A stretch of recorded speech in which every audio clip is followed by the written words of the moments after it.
चलिए, हमारा चैप्टर चल रहा था chemical kinetics.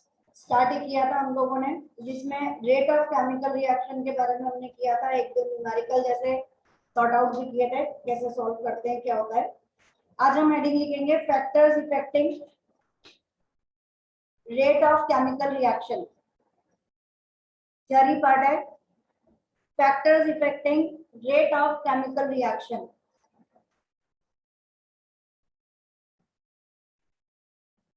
First, concentration of reactants.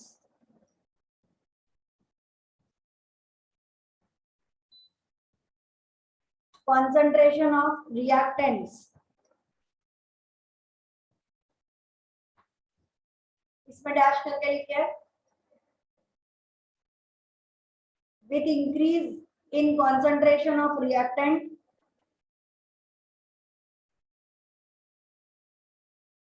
the rate of reaction also increases.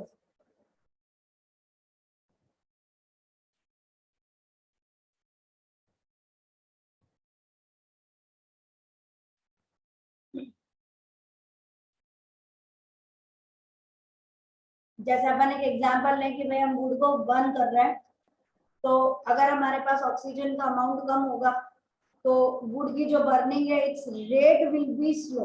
Again हम लोग वर्ड रेट बात कर रहे हैं, हम ये नहीं बोल रहे कि रिएक्शन अकर होगी या नहीं होगी। रिएक्शन तो अकर हो रही है, बट जो बर्निंग का रेट है इट इज स्लो। और यहीं पर अगर उसे बहुत सारी ऑक्सीजन मिल रही हो, sufficient amount of oxygen present हो, then the rate of burning will be fast. So depending on the amount of reactant, the rate of reaction increases. Second, temperature of the system.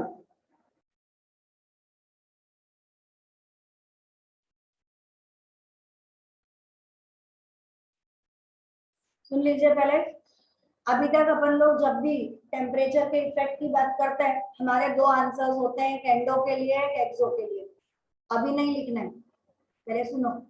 हमेशा हम बोलते हैं कि अगर एंडोथर्मिक रिएक्शन है तो with increase in temperature the reaction increases, है ना, इट बिकम्स फास्टर। और एक्सोथर्मिक है तो डिक्रीज। हम लोग रेट की बात करते हैं या प्रोडक्ट की बात करते हैं? प्रोडक्ट। एंडोथर्मिक है, उसे हीट करोगे तो प्रोडक्ट ज्यादा बन रहा है।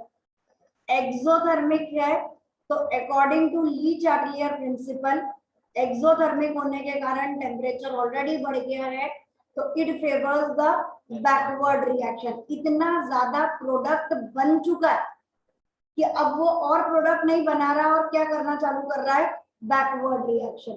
तो जो भी बात हम करते हैं वो प्रोडक्ट के टर्म्स में कर रहे हैं, अमाउंट के लिए। What about the rate of reaction, कितनी जल्दी अकर हो रही है, उसके लिए हमारा कॉमन आंसर रहेगा कि वेदर इट इज एंडोथर्मिक और exothermic, with increase in temperature the rate of reaction generally increases, and with decrease in temperature the rate of reaction decreases.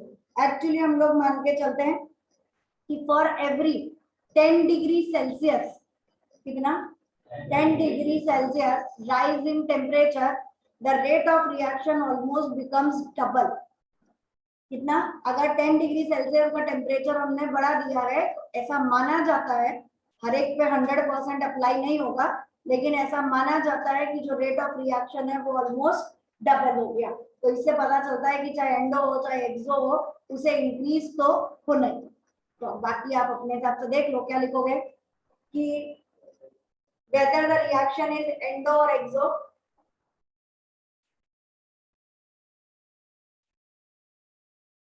the rate of chemical reaction increases.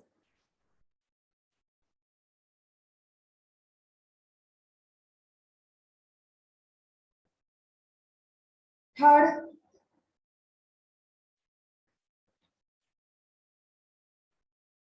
presence of catalyst.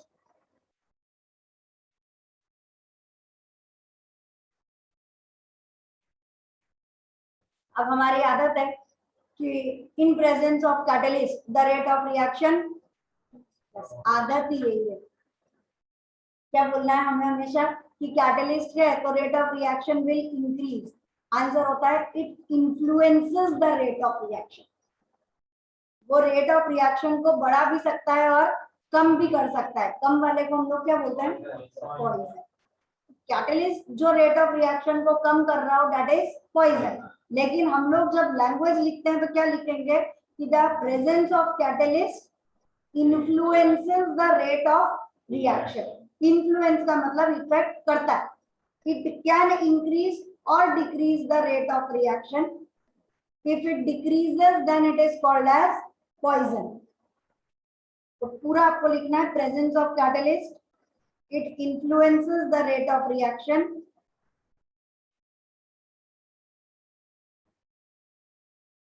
और ये line भी आप लोग लिखेंगे कि catalyst never undergoes any chemical change. जैसा हमारे पास catalyst starting में होता है वैसा ही हमें आखिरी में भी मिलता है।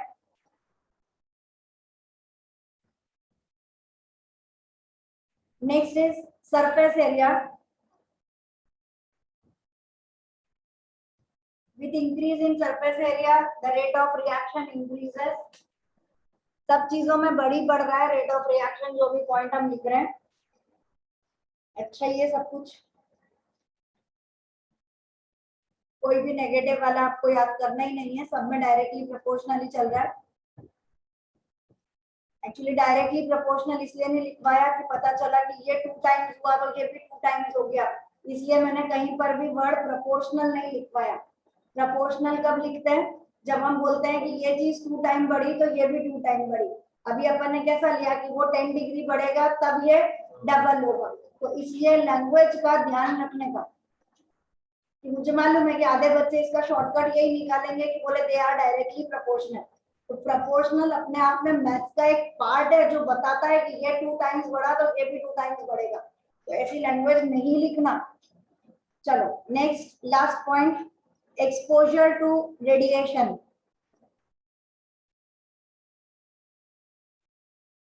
Exposure to radiations.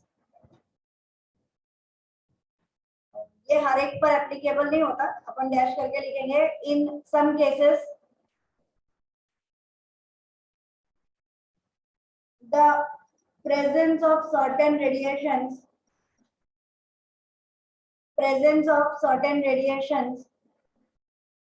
increases the rate of reaction.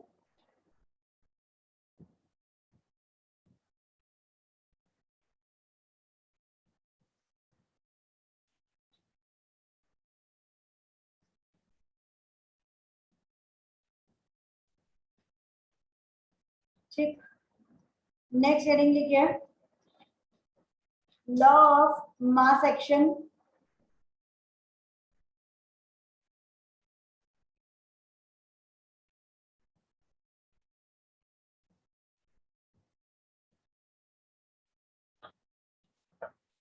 According to this, at a given temperature,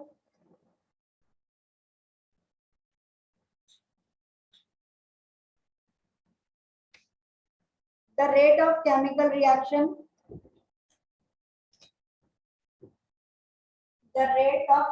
reaction is directly proportional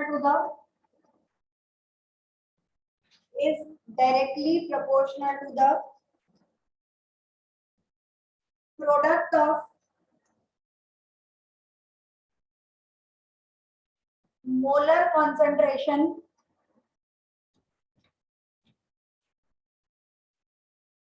of the reactant.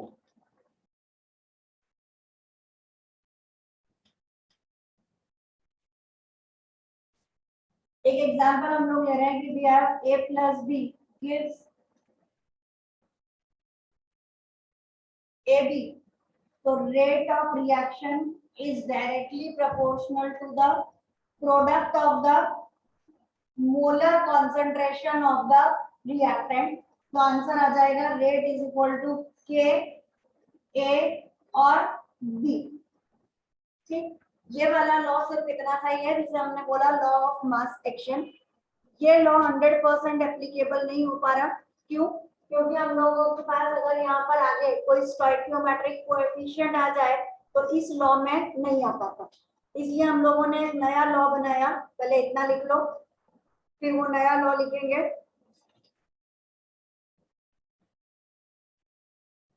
ये के कहलाएगा रेट कांस्टेंट। न्यूमेरिकल करते टाइम गड़बड़ हो जाती है, रेट ढूंढना है कि रेट कांस्टेंट ढूंढना है। तो रेट ये वाला पार्ट है और कांस्टेंट के है, rate constant.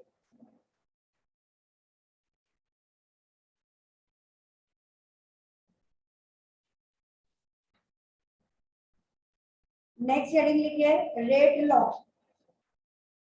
RATE, rate law. It is defined as the mathematical expression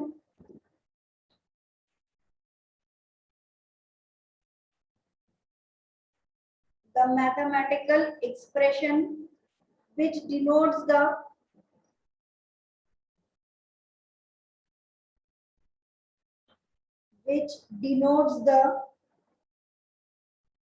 rate of reaction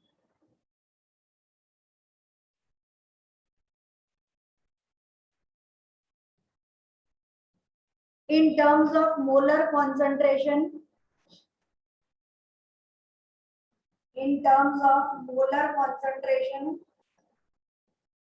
of reactants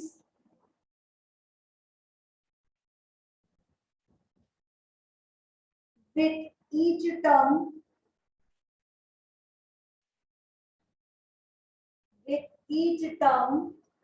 raised to some power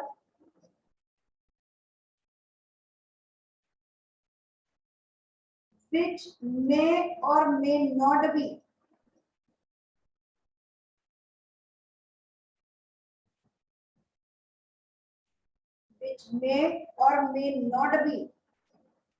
same as the stoichiometric coefficient.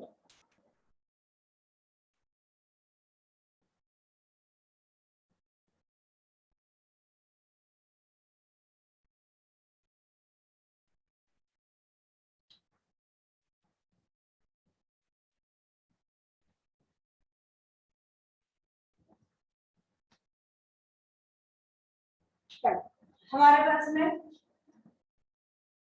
एक रिएक्शन है A प्लस B और ज्यादा लेना है तो plus C give some product.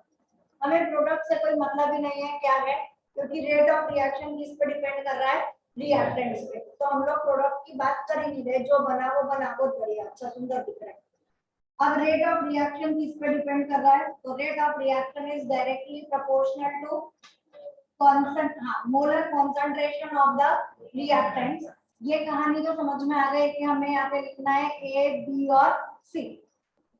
अब जो कहानी हमने ऐड करी लॉ ऑफ मास एक्शन की जगह रेट लॉ या रेट लॉ का एक्सप्रेशन जो हमने दिया उसमें हम ऐड कर रहे हैं कि व्हाट अबाउट दीस कोएफिशिएंट्स। आगे जो नंबर लिखे हैं A, B और C, इनका क्या करना है, बोले पावर में लिख दो P, Q और R। ऐसा क्या हो गया, यही हम लोगों ने लॉ में लिखा कि इट इज नॉट नेसेसरी कि ये जो पावर्स होंगे these are same as the stoichiometric coefficient। यहाँ जो नंबर हो वही नंबर हम यहाँ पर भी लिखें, ऐसा जरूरी नहीं होता। ये हमें पता चला बाय रेट लॉ। अब डेफिनेटली क्वेश्चन आ जाएगा कि बाप रे ऐसा कैसे हो गया, क्या हो गया।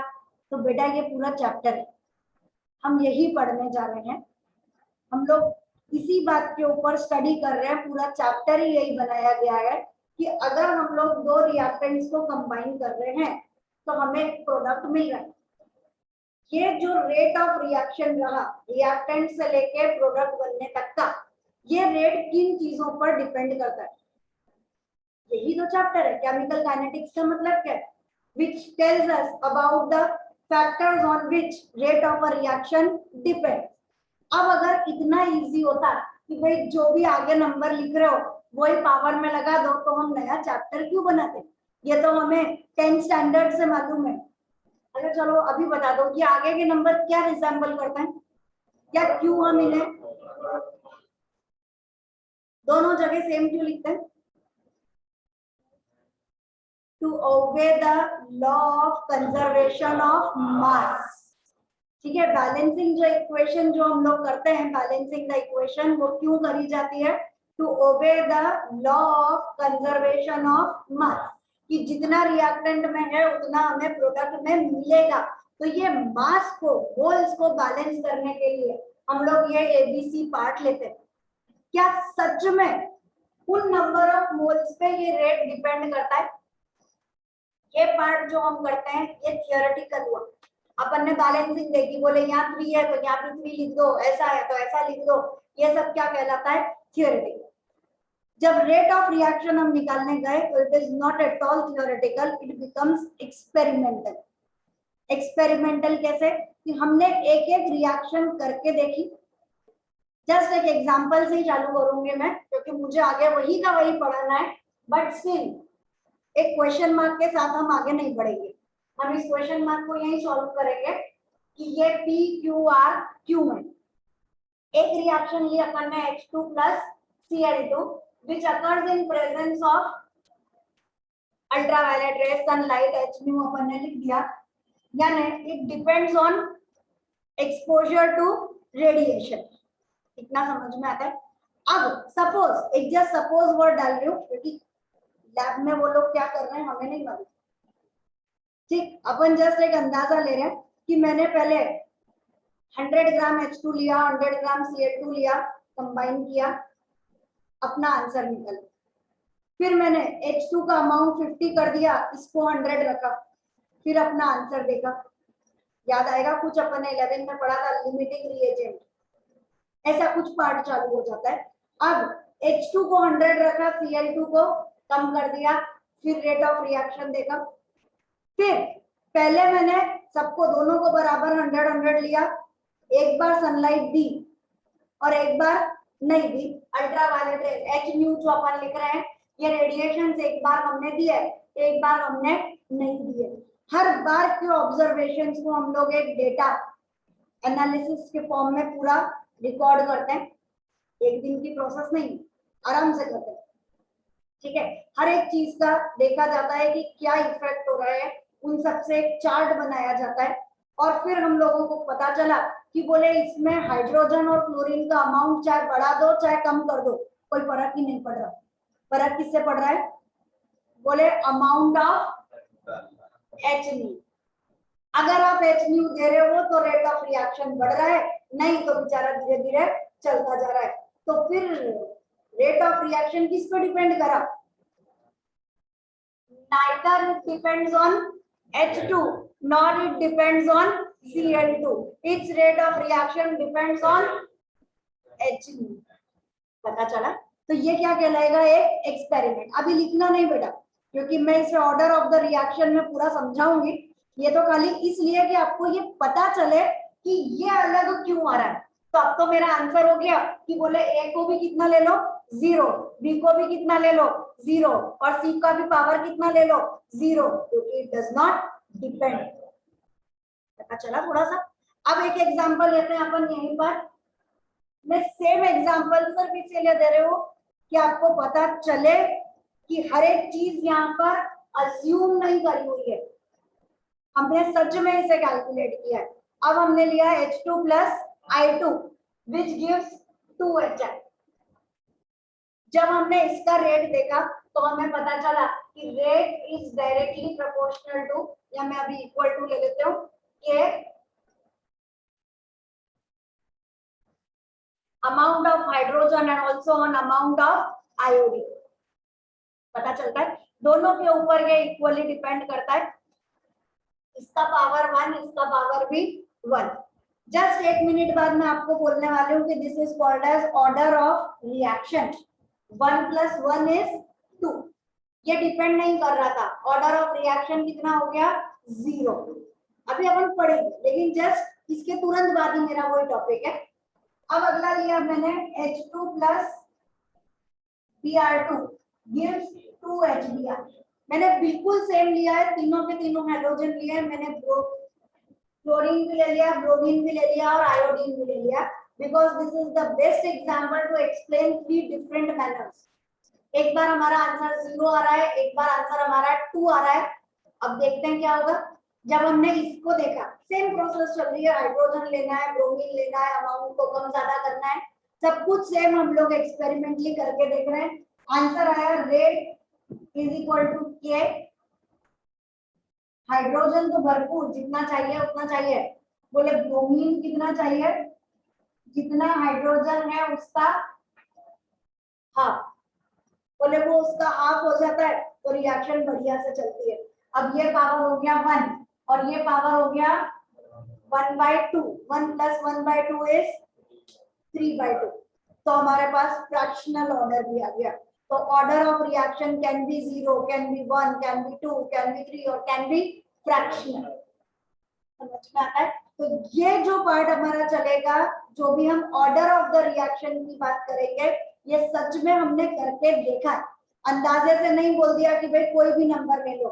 इसीलिए अपन ने क्या करा, ए बी सी को हटाकर क्या लिख दिया, पी क्यू और आर। इट कैन और कैन नॉट। इस वाले केस में ये सेम आ रहा है, जो ये 1 है और ये आगे भी 1 है, वही 1 यहाँ पर आ गया। इट कैन सेम आ सकता है और सेम नहीं आ सकता। It can be 0, it can be fraction. पता चलेगा। तो हमारे जो पूरा का पूरा लॉ लिखा वो यही है कि it is the mathematical expression which denotes the rate of reaction in terms of molar concentration of reactant. किसके टर्म में आंसर है? Molar concentration of the reactant. आगे with each term raise to some power. हर एक term के ऊपर कोई ना कोई पावर हमने लिखा है। वो पावर कैसा है? Which may or may not be same. किसके? As the stoichiometric coefficient of the reactant species in a balanced chemical equation. Balance होगी तभी यहाँ पे हमारे पास H2 + I2 gives 2HI ऐसा कुछ भी आ रहा है, तो आगे एक स्टोइकियोमेट्रिक कोएफिशिएंट आएगा। इट इज नॉट नेसेसरी कि पावर जो है वो सेम हो, आ भी सकता है और नहीं भी आ सकता। इसे हम लोग बोलेंगे रेट लॉ। अभी समझ में आया? किसी को कोई डाउट है तो पहले पूछ लीजिए। यहाँ तक पता चल गया। अब अगर आप और एग्जांपल लोगे तो आपको क्लियर ही होना है। जैसे अपन एक एग्जांपल लेते हैं कि भाई हमारे पास में CH3COO C2H5 एक एस्टर है। इस एस्टर में हमने वाटर डाला तो ये बना देगा CH3COOH और C2H5OH। सब कुछ बन जाएगा एक एसिड और एक अल्कोहल, सब कुछ हमें मिलेगा। अगेन रेट किस पर डिपेंड कर रहा है?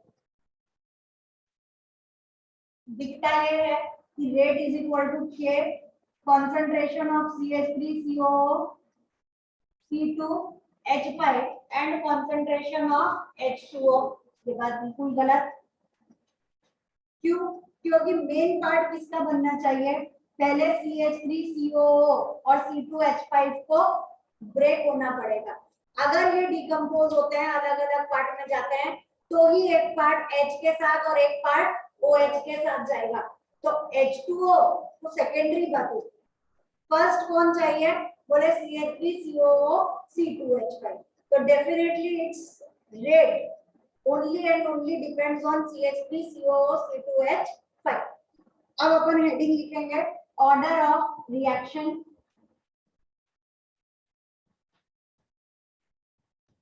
हेडिंग लिखिए order of reaction.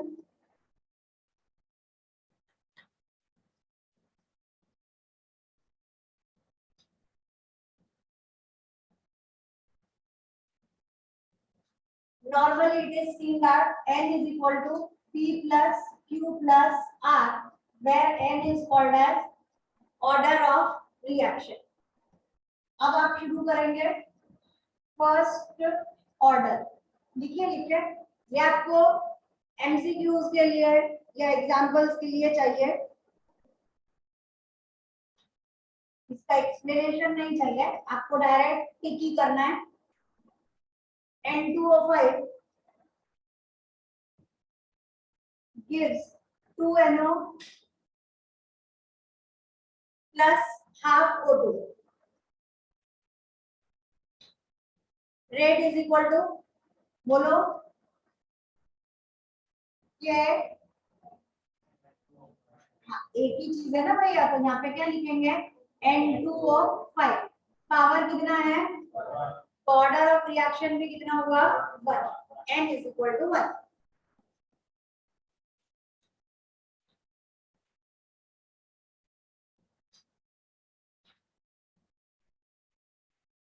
Second example, NH4NO2 breaks down to give N2 plus 2H2O.